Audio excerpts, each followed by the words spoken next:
All right, everybody. Thank you for listening. This is the Dark Sports Podcast, Season 2, the 24-25 season. Thanks, everybody, for listening. Going to do something a little bit different this season. I got my son, 98, who's going to be adding some commentary along with me when I do these picks. So why don't you go ahead and introduce yourself? Hello, I am 98. I'm here because I thought it would be funny. I think so, too. A lot of times, my son, 98, gives me some good alternative thoughts to think about. Overall, what do you think about this season? What are you looking forward to this season? I'm looking forward to see who's going to make the playoffs, as in I am with every season. But this season especially, as there are a lot of teams that have built upon what they were last year. So I'm looking forward to see if some teams will outperform, some teams will underperform. We all know that the Giants won't do anything because it's the Giants. So Right, I agree with that. Also, point of note is my son 98 is a football player. Talk a little bit about the position you play and what you've learned so far. oh yeah, I play defensive line. Um, the only reason I play it is because I don't have to think, and it's really fun. That's pretty much it. I love that. Yeah, looking into this season, I am, the NFL, I told you guys last season has been moving more up market. This is not like a poor man sport anymore. Just to watch all the games, you need to spend like $500 to $600 By probably. Peacock. Or Peacock. We will have the Sunday ticket like we had last year, so we will be able to watch all the Eagles games. Full disclosure, this is an Eagles house. Yes, we are Eagles fans, so we are incredibly biased. Yeah, you know that. I told y'all last season. I mean, hey, yes, I'm an Eagles fan. I'm always gonna be biased there, but I try to be objective.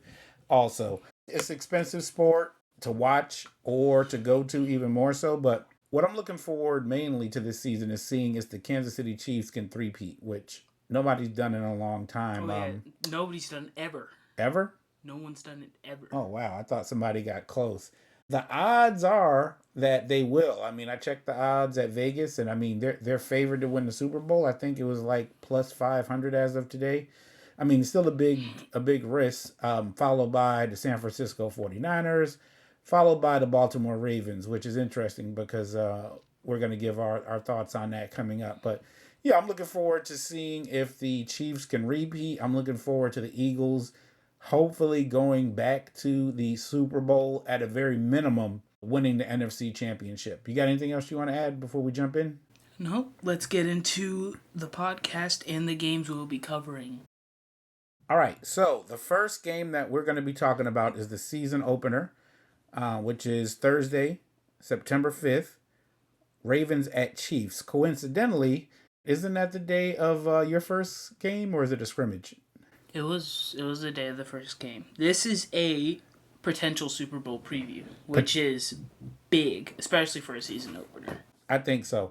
So yeah, my son 98 is going to be playing that day also. We'll probably miss the kickoff because he'll be in the equipment room getting his stuff off. Hopefully they'll have a victory on that scrimmage. But yeah, let's go into the game. Do you want to go first or do you want me to go first? I'll go first. Okay.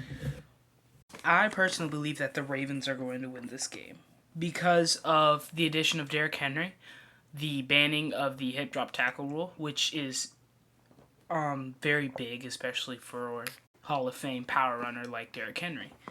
And with Zay Flowers as a receiver, along with the Eagles, I'm pretty sure they traded L'Jarius Sneed. Especially now with Zay Flowers having a year of experience, he'll probably be a big problem in this year coming up. And for the Chiefs offense, Travis Kelce is getting older. He is 34, and a decline in production is expected. Of course, he's Travis Kelce, and I wouldn't be surprised if he either does better than what he did last year or has one of his best seasons yet. But a decline should be expected. Mahomes is going to do Mahomes things. Like that, okay. Like that ridiculous backwards pass. Yeah. I don't even know how he did that still, but whatever. And I feel like it'll be a close game. Think it'll be a close game. Who do you think is going to win? The Ravens. The I Ravens. feel like the Ravens are going to eventually just slowly wear them down. Okay. Let me ask you a question about Kelsey since you mentioned him. So I think last season it seemed like he didn't have the same production that he usually had, and his girlfriend was at the games and everything. I think that maybe he doesn't think so, but it seemed like it was a distraction because he just wasn't the same person. That's what I think. Do you think that you think that's gonna happen again, or you think he's gonna be focused, or should we expect the same as we got last season?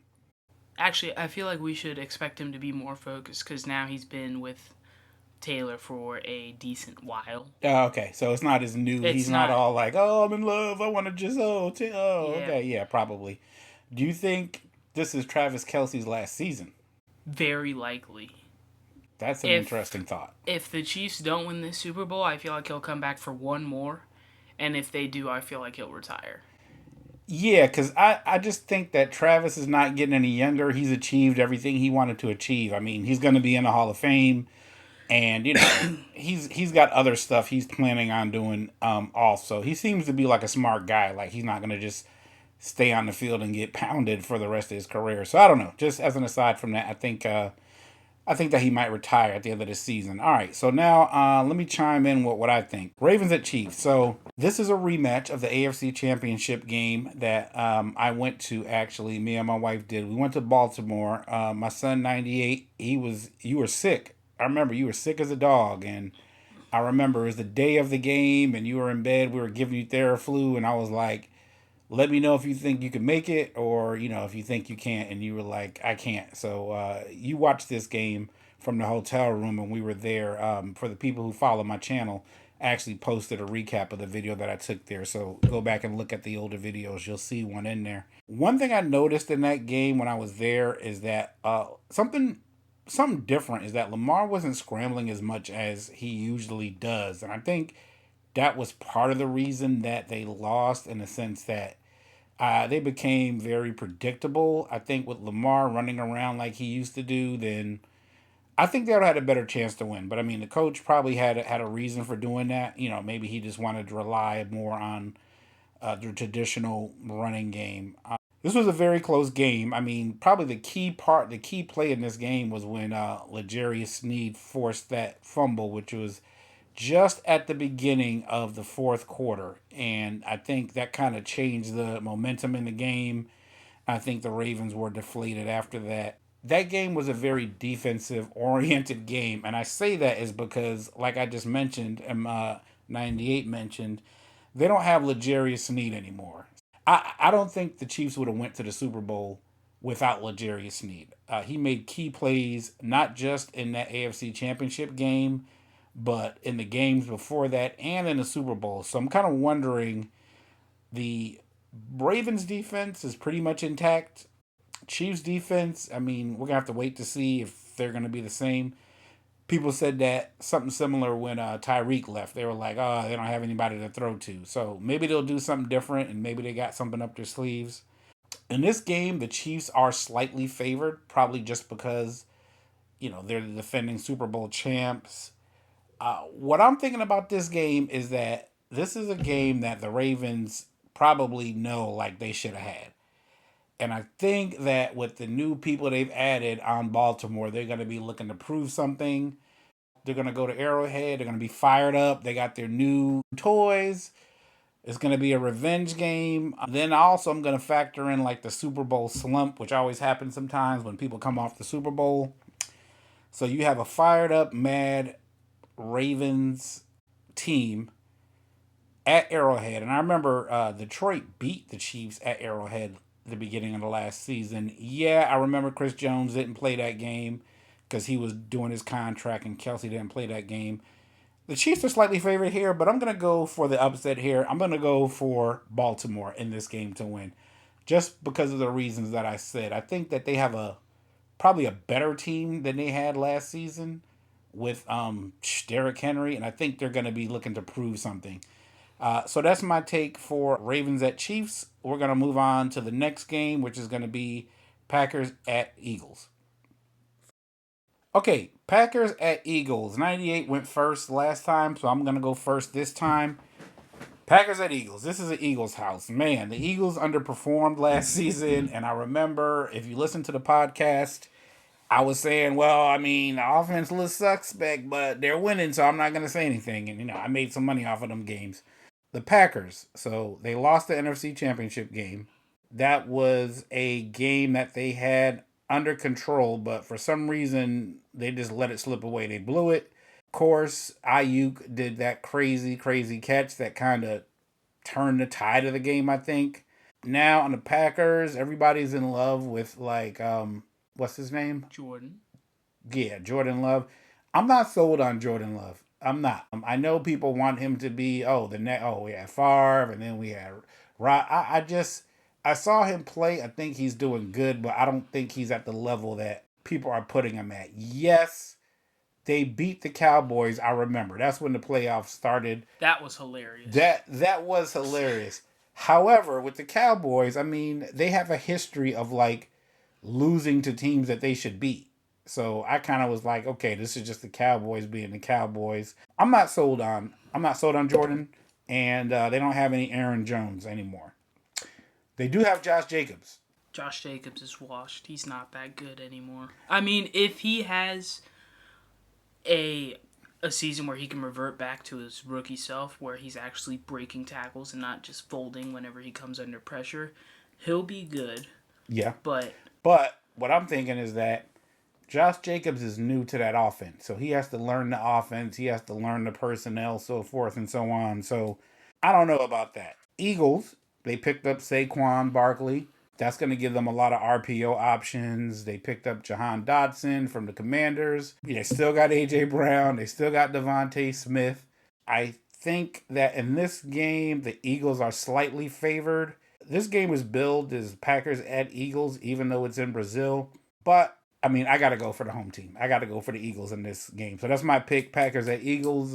What you think, 98? What you got? I have the Eagles win because their offense, let's be honest, is insane. And, of course, I am very biased because I am an Eagles fan. But the crucial thing that I feel like to note is Jalen Hurts' quarterback play, which has been more or less extraordinary throughout the entirety of camp. He completed nearly every pass he threw, and he didn't throw an interception until the last day of training camp. Which, as far as I'm concerned, he's like 300 for 1, I think. Yeah, I think so. That sounds right. And we have a strong running game thanks to Saquon Barkley. And excellent receivers. We've got superstar receivers on spots 1, 2, and 3. So, doesn't matter what type of offensive run or pass set they set out. People are going to be out there making plays. It doesn't matter really who they pass to. Mm-hmm. As long as they can catch the ball and the ball is catchable, it's going to be a play. However, during the preseason, the Eagles' defense severely underperformed. That's what my personal take is. So I feel like it's going to be a shootout. But what's going to happen at the end? Who's going to get the W?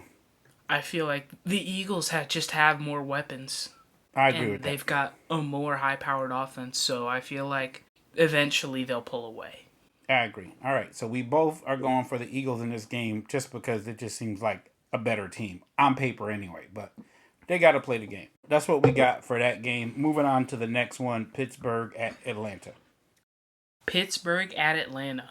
This is going to be probably a very boring game between two very boring teams. I agree, yeah.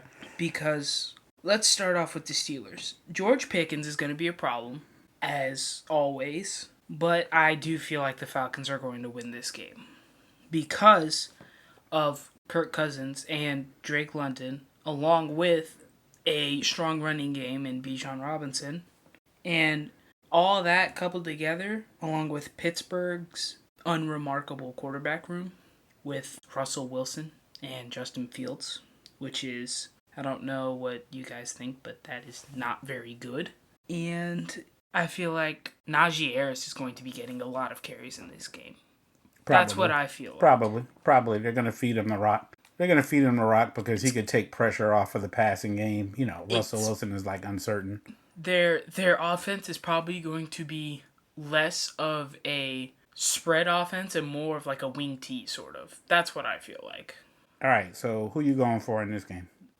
I feel like the Falcons are going to win this one. Falcons gonna win this game. Okay, let me give you my take. Pittsburgh at Atlanta. So you got two teams that are in similar situations. They both have new quarterbacks. Steelers have Russell Wilson.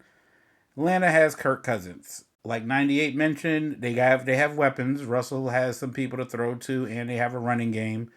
Atlanta has Bijan Robinson, and they have a couple of decent weapons also. I agree. I think this is going to be a boring game, but unfortunately, somebody's going to have to win. Now, prior to us recording this, I was saying that I was going to go with the Falcons because they were favored, but I'm going to change that now. Just listening to 98 talk, I just thought that who has more to prove in this game? It's probably Russell Wilson because of his situation with Denver, and I think Russell Wilson has more to prove in this game than Kirk Cousins does. So, yeah, I'm going to go, even though the Falcons are favored, I'm going to have to go with a close game. There's going to be some type of mistake in this game that I think causes the outcome. But for some reason, I'm just thinking Pittsburgh in this game just because I feel like Russell Wilson has more to prove. And I mean, he's probably on a short leash, and Fields is sitting in the background, so it's kind of like he's going to want to make sure that he has that locked up. So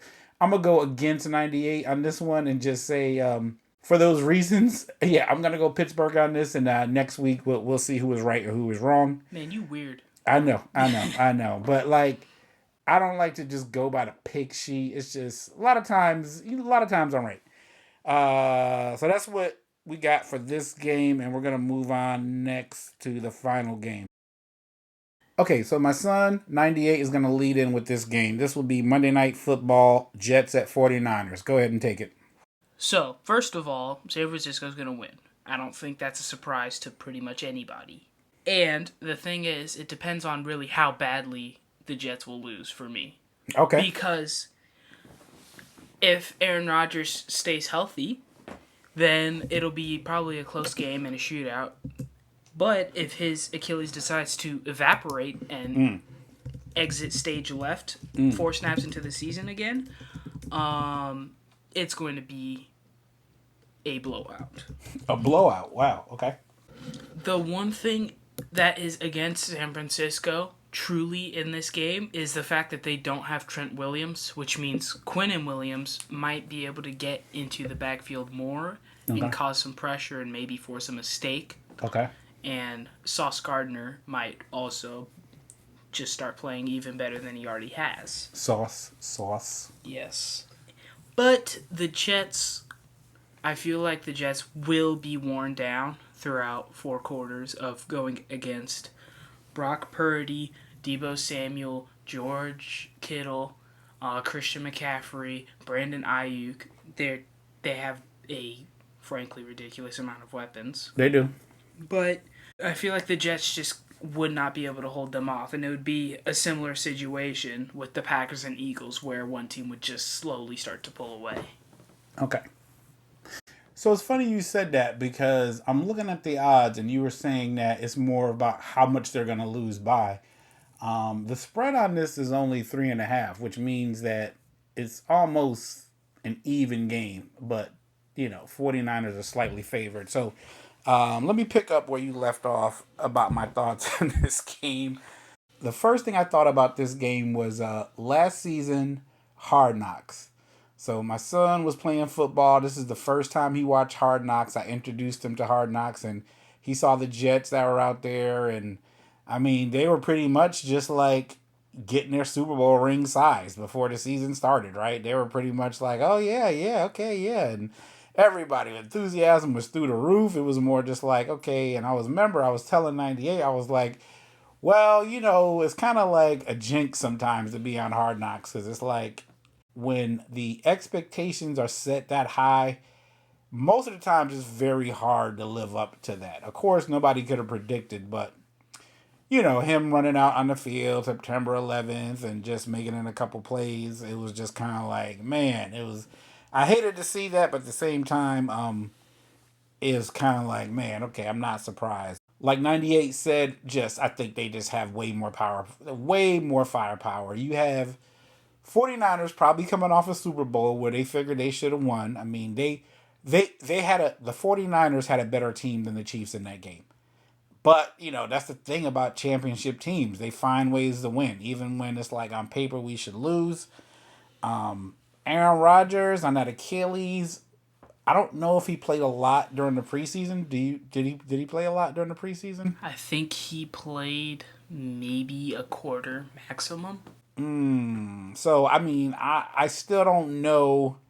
I don't know how limited he's gonna be. He could come out and just go crazy, but I'd imagine his first game back, the coaching staff is gonna probably just have him doing a lot of plays that don't require a lot of movement because They you will want to just probably be running like a West Coast style offense. probably that's what I'm thinking also. So I don't think Aaron Rodgers is gonna be just doing crazy, 60 I, yarders. I don't think so. And he's the key to that offense. That's why they bought him there because they got solid defense. I mean they needed some explosive. So going to the 49ers side, they do have Brandon Ayuk, but he didn't participate in the training camp. He was sitting out because his contract situation. So I'm imagining it's going to take him a while, maybe 3 games to get back in sync with Purdy and the rest of the offense. The 49ers are favored in this game, and of course I'm taking the 49ers.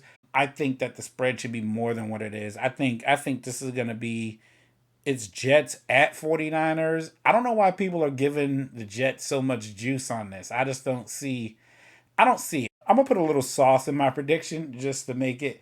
I'm going to say 49ers by a touchdown at least. I'm going to go -7 on this just because I just don't see how the Jets can score with the 49ers, and I think that the 49ers defense is better. The Jets defense is great, but I think the 49ers defense is better. So both of our picks are going to be 49ers on this game. So let's go ahead and wrap up. And one thing before we wrap up, another thing I have to say is the Jets are in win now mode, which means that if they lose this first game, it is probably going to derail them for the rest of the season. Probably. I mean, they're going to lose the game. We're going to watch it. This is a must win that is pretty much impossible. Monday Night Football again, right? Wasn't it last season? Last year was Monday Night Football again. Last year was Monday night. So everybody's going to be watching. The NFL likes the story. So sorry, Jets fans.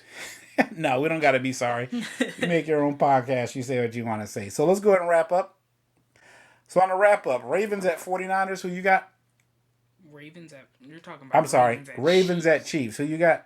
I have the Ravens in this one. I'm taking the Ravens also. Packers at Eagles. Who you got? I have Eagles in this one. I got Eagles also. Pittsburgh at Atlanta. I changed my pick. I'm going for Pittsburgh on this one with something weird happening in the game. Some type of turnover or pick six or something like that. Who you got? Yeah, because he's weird. Don't listen to that guy. I know. Anyway, I've got the Falcons. Falcons. All right, so we got a split decision on that one. And the Monday Night Football game, I think we're both going with 49ers, and I added some sauce on it. I think the line on this is 3.5. I'm going to say 7 on this one. Is it really only 3.5? It's only 3.5. I'm looking at it. I was like, okay. But, hey, they're seeing something that we don't see. But you're also picking 49ers. Mm-hmm. So that's our picks for this week. What we will do is we will watch the games this weekend, and we'll be back maybe next Tuesday or Wednesday after the Monday Night Football game, and we'll see who got it right, who got it wrong. All right, that's it. Thanks for listening, and we will talk to y'all next time.